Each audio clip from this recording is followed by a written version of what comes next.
trouxe como tema o sol por testemunha. E o resultado foi uma série de vestidos dos sonhos, com o clima de um verão no design italiano e na alta costura dos anos 60. O universo náutico também apareceu de maneira refinada. A costura aparente nas roupas foi inspirada em veleiros. A coleção inteira foi toda costurada como se fosse com ilhoses. Um desfile ensolarado que bebeu na fonte do sportwear deluxe. De saias minis, muitas cores, com looks misturando até 4 tons diferentes. Os vestidos com mangas e bolsos coloridos, que mais parecem t-shirts enormes, são a cara da próxima estação. O resultado é um verão jovem e muito desejável. Mais uma vez, Ronaldo provou que sabe exatamente do que as mulheres gostam.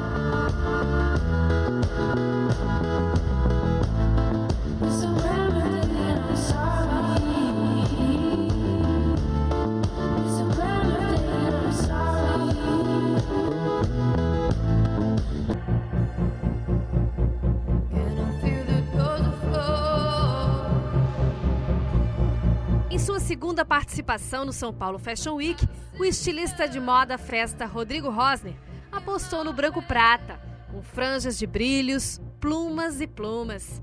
Roupas para um figurino elegante e sensual. Destaque também para as calças de festa, até porque nada é mais atual do que trocar a saia ou vestido nos looks de noite por um poderoso conjunto de calça e top. O modelo de calça transparente também é hit certo no verão 2013.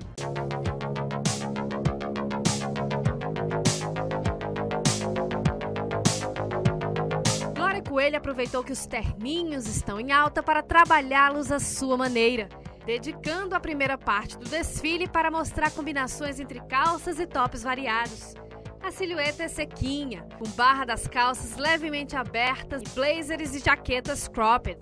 Faixas de couro ou cetim de seda intercalaram looks e vazios transparentes. As estampas geométricas também apareceram e os vestidos curtos foram trabalhados com tecidos nobres e com aplicações de faixas de cristais.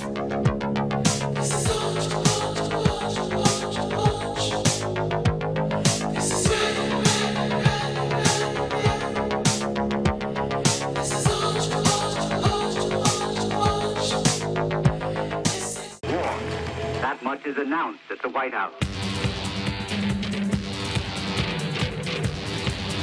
Para a coleção masculina, Alexandre Herkovich pensou em guerra, uma referência ao embate dos americanos versus japoneses em pleno Havaí dos anos 40. Herkovich reforçou as duas maiores influências do verão masculino brasileiro, militares e surfistas, no mix de alfaiataria esportiva e leve. Dos militares vêm os casacos clássicos, de silhueta seca. Da praia, as bermudas em alfaiataria e as estampas de surfistas. Para deleite das meninas, Calma Raymond apareceu de surpresa e puxou a tropa no encerramento do desfile.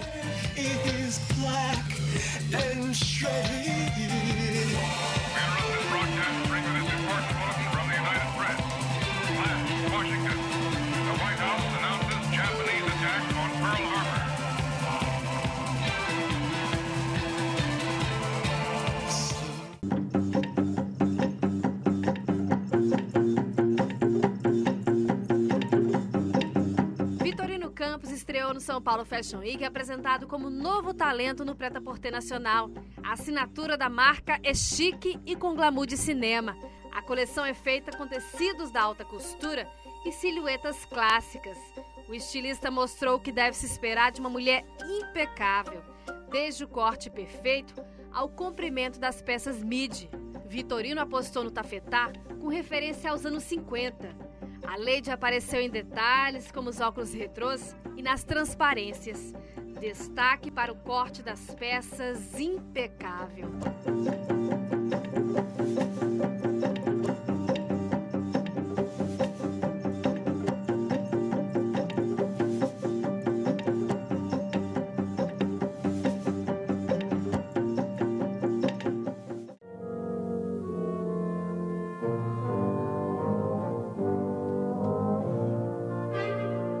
Aventura não especificou as inspirações, relatando que inspiração não se explica. é absolutamente abstrata, mas a ausência de um tema deu lugar às criações luxuosas e a uma apresentação cheia de performance. Muitos looks femininos com vestidos curtos brilhantes e longos repletos de recortes reveladores, com forro de tela finíssima. Nesta edição, uma coleção menos dramática e mais real. Os longos de cetim tipo camisola com alcinha, os decotes reveladores e os drapeados laterais são opções festivas de impacto e sexys.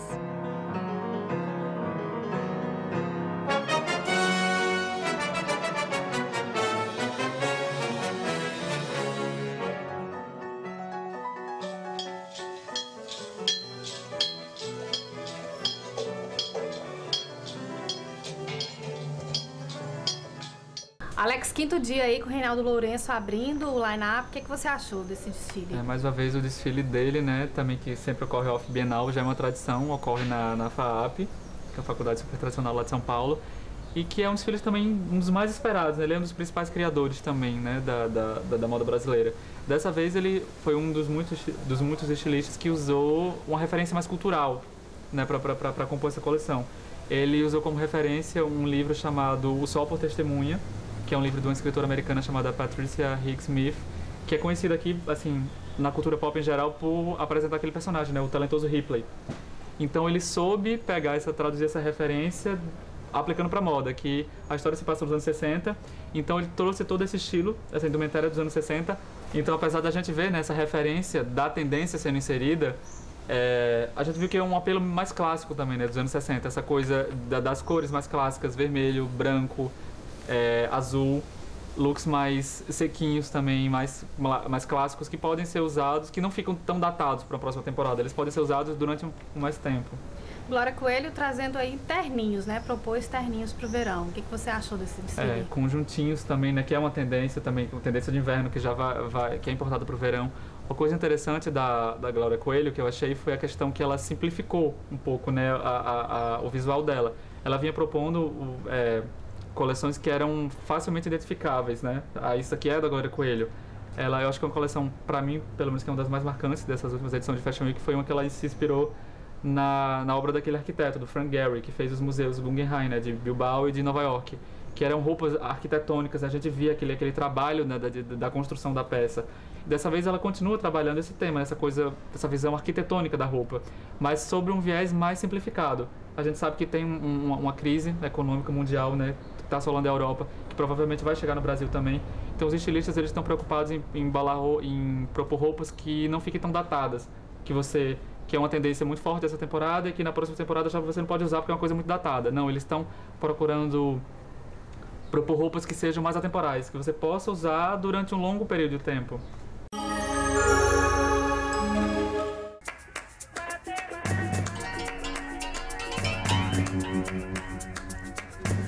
A Cavaleira buscou inspiração na Bahia, misturando muitos looks urbanos.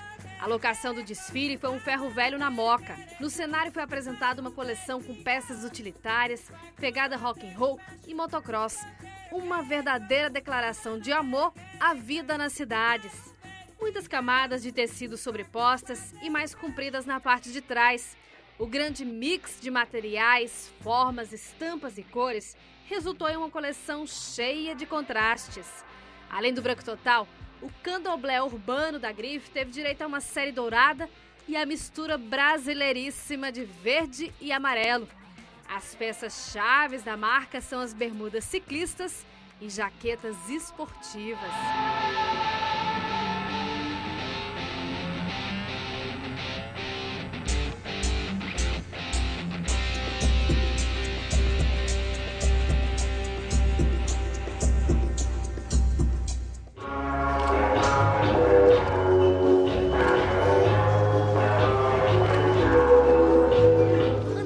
Decidiu mudar da noite para o dia. Para o verão, a intenção foi focar em peças mais diurnas e, como definiu o próprio estilista, uma coleção mais focada no real do que no imaginário, apontando uma relação maior com o desejo do que com o sonho. Assim, na passarela surgiu uma André Lima mais minimalista, com formas, comprimentos e adornos mais contidos, mas sempre com a exuberância característica do estilista, em tecidos ricos, cores vibrantes e cortes e recortes que valorizam as formas femininas.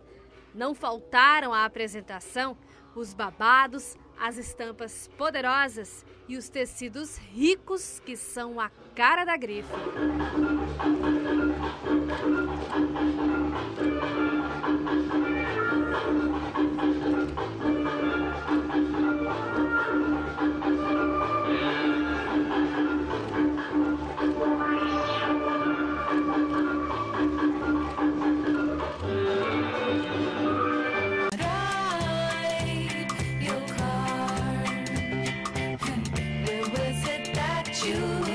A Teca fez a volta ao mundo em 80 dias, inspirada na obra de Júlio Verne. Para a estreia da marca no São Paulo Fashion Week, Elô Rocha montou um cenário poderoso, uma super escada com efeitos de luzes. A estilista trouxe referências dos viajantes e exploradores. As estampas apareceram nas jaquetas, calças, vestidos e muitas vezes em um jogo estampa com estampa no mesmo look. A silhueta apresentada foi jovem, com saias curtinhas e acinturadas. Os conjuntos monoprint e mini saias com volume foram as peças-chaves da coleção. Uma viagem com uma cara do verão.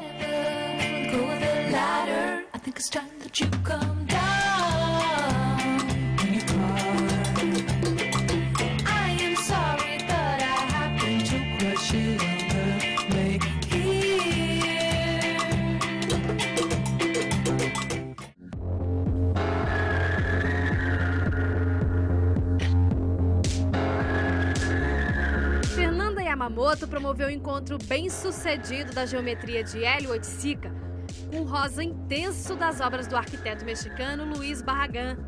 A estilista promoveu a junção das duas referências em uma coleção montada nas formas geométricas e em muitas cores. Barragán levou o rosa intenso para suas construções na Cidade do México e o tom foi um dos maiores destaques do desfile. Nas estampas e aplicações, o forte foram as geometrias que seguem o espírito de Oiticica. Fernanda apostou na silhueta sportwear com mangas e calças mais amplas. Os materiais plásticos, que são a cara da estilista, também não ficaram de fora.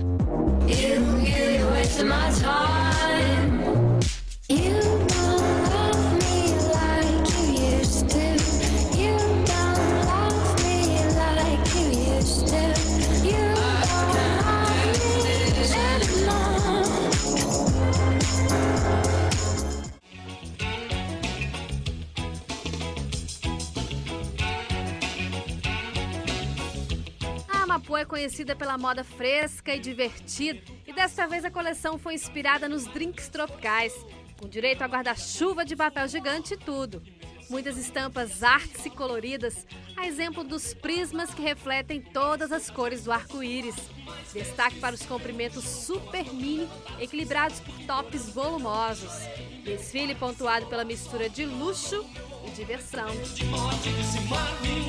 Agora é só você.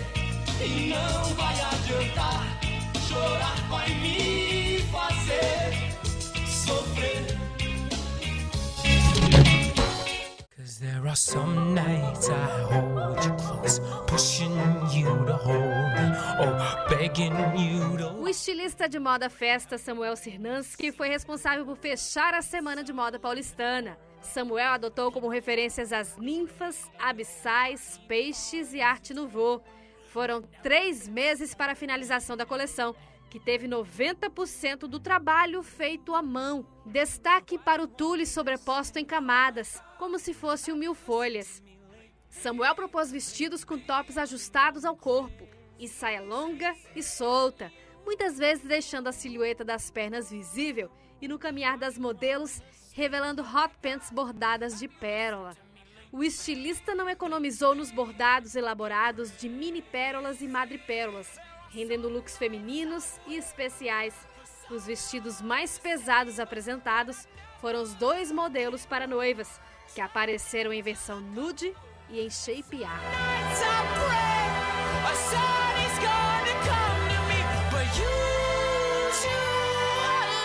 Alex Alex, aí, depois de 5 dias de evento, 6º dia, todo mundo já meio cansado, né, dessa maratona de desfiles, você acredita que essas marcas que ficaram pro último dia, elas conseguiram retornar, dar mais fôlego aí pro pessoal, para acompanhar? Deu para surpreender?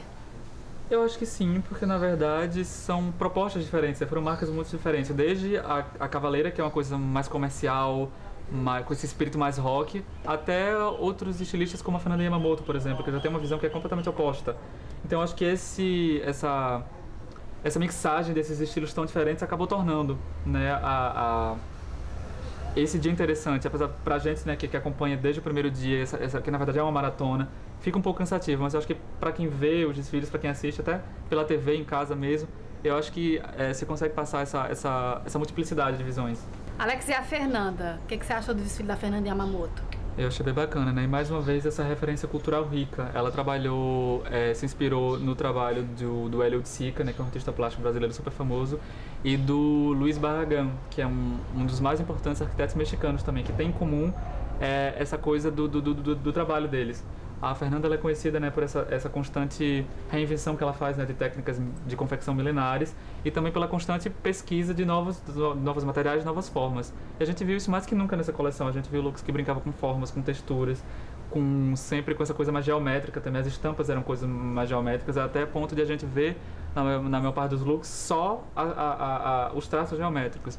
E a Fernanda Yamamoto esteve aqui em João Pessoa a convite da Estação da Moda para ser jurada do Fashion Tech, o concurso para novos estilistas. A gente aproveitou para gravar uma entrevista com a estilista que explicou inclusive o processo criativo que resultou na coleção de verão 2013 que ela apresentou no São Paulo Fashion Week. Pensando em Moda vem mostrando os destaques do Fashion Rio e do São Paulo Fashion Week. Então é um prazer contar com a presença hoje aqui no programa da estilista Fernanda Yamamoto, que faz parte do seleto time de estilistas que desfila na maior semana de moda brasileira. Fernanda, como é que é isso, hein? É um prazer e ao mesmo tempo é uma responsabilidade enorme, né? De trazer um trabalho novo a cada estação, tentar, acho que, me superar e ainda manter o meu DNA. Fernanda, você estudou, o seu início foi você estudou na Parsons, que é uma das escolas mais conceituadas do mundo. Como é que foi, assim, de entrada, de saída, o que você trouxe dessa experiência? Como eu sou formada em administração de empresas, né, em São Paulo, quando eu decidi que era a moda que eu queria como profissão, eu resolvi mergulhar fundo, né? E aí eu fui para Nova York, fiquei esses 2 anos, mas eu sempre pensei em ir, eu acho que para ter o conhecimento técnico mesmo, eu acho que como oportunidade de passar um tempo fora, mas o meu objetivo sempre foi voltar para o Brasil. Eu acho que foi uma experiência super enriquecedora, eu acho que lá eu conheci pessoas do mundo todo, eu acho que isso é muito rico, de outras culturas, eu acho que eu tive todo o meu conhecimento técnico, mas meu lugar sempre foi aqui no Brasil, né? E hoje, assim, os estudantes, as pessoas que se interessam por moda, que querem ingressar nessa área, como é que você vê essa formação, esse mercado de formação desses estudantes aqui no Brasil? Eu acho que a moda ainda é um bebê, né? No Brasil é tudo muito recente. Eu acho que as escolas, um número enorme de escolas de moda surgiu, né? O Brasil hoje é o país que tem mais escolas de moda no mundo. Eu acho que ainda exige um processo de amadurecimento, né? De mesmo como, né, quais são os profissionais que esse mercado precisa, né? Às vezes, talvez, eu acho que existe pouca valorização das carreiras mais técnicas, que são fundamentais, né, de modelagem, acho que, claro, a costura, né, toda essa parte técnica. E quando se fala em criação, eu acho que no trabalho de um estilista de criação, eu acho que o Brasil ele tem um potencial enorme de formar criadores que pensem na própria cultura, eu acho que valorizem, que tragam, acho que o artesanal para os dias de hoje, né, que consigam unir o artesanal com o contemporâneo, que eu acho que é um exemplo que a Estação da Moda acaba fazendo. E você tem descendência japonesa, como é que essa descendência ela se reflete assim no seu trabalho? mesmo que inconscientemente ela está muito presente, né? Às vezes não é, eu quero, né, meu trabalho, às vezes as pessoas falam que parece dobradura, né? Tem a questão da construção, do origami, não é intencional, né? Mas isso acaba transparecendo, porque são as nossas raízes, né? A minha raiz, apesar, eu sempre falo, eu sou brasileira, né? Mas eu tenho essa ascendência japonesa, então acho que isso é a riqueza do Brasil mesmo, né? Sou brasileira com todos os costumes, mas minha origem veio lá do outro lado do mundo, do Japão, com uma cultura completamente diferente. E a Fernanda é apaixonada pelo Hello Kitty? Como é que esse personagem entrou aí na sua história? Eu sempre gostei muito, sempre fui fã, até hoje tenho muitos produtos da Hello Kitty. E aí surgiu a oportunidade de fazer uma coleção em parceria com, na verdade, trazer como reinterpretar essa gatinha que é super pop e trazê-la para o meu universo. Fernanda, você veio falar sobre o processo criativo. Qual é assim a mensagem assim que você vai deixar para esses estudantes, para essas pessoas interessadas em moda que vão assistir a sua palestra? O que a Fernanda ela traz assim de experiência? Eu vou mostrar o meu processo criativo. Eu acho que acima de tudo o processo criativo é uma coisa muito pessoal, né? Cada um trabalha de uma maneira. Eu tentei até colocar o meu processo criativo de forma didática para que as pessoas conheçam um pouco, mas é um processo que é confuso, é criação, envolve criatividade, então acho que cada um tem que, acima de tudo, eu acho que olhar para dentro de si, né? E eu acho que é um processo de se conhecer primeiro, para depois conseguir transformar isso em uma coleção, em uma roupa, em um objeto. Eu acho que essa é a dica que eu deixo, e aí eu vou conseguir exemplificar isso na palestra. E você desfilou há pouco tempo, agora a sua coleção de verão no São Paulo Fashion Week. O que a Fernanda Yamamoto apresenta para esse verão 2013? O ponto de partida foram as obras de um artista plástico e um arquiteto. Eles trabalham muito com a questão das cores, dos planos, o Hélio Oiticica e o Luiz Barragán. Eu trouxe uma coleção super geométrica, colorida. Eu trabalhei muito a questão das camadas, né, da transparência, do bordado. Tem esse trabalho super artesanal. A gente fez bordado em tule, fez um trabalho de filtragem, de construção de tecidos. Então acho que é um pouquinho mais do DNA da marca.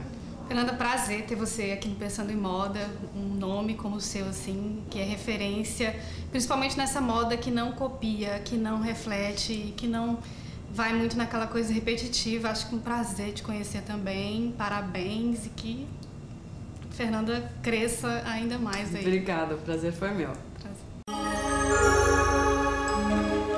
Alex, fantástico, né, esse trabalho da Fernanda. Acho que ela é uma grande referência aqui para os profissionais de João Pessoa, para quem está começando, e uma das grandes revelações da moda brasileira, né? Não é à toa que ela participou, né, durante 4 edições do Rio Moda Hype, né, que é um dos principais celeiros, né, de novos talentos da moda nacional.